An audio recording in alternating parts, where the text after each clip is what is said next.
We begin with that breaking news. An Aurora healthcare worker accused of intentionally leaving out nearly 500 doses of the Moderna COVID vaccine.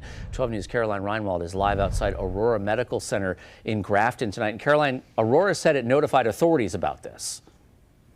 Yeah, no word tonight yet whether or not that person is going to face any charges here at Aurora Health Center in Grafton. They say that they have gotten authorities involved now. Now, this is a new update to what we heard earlier in the week. Originally, Advocate Aurora Health said an employee accidentally left out the vials. Now they're saying that employee purposefully sabotaged more than 500 doses of the Moderna vaccine by taking them out of the pharmacy refrigerator and leaving them out overnight.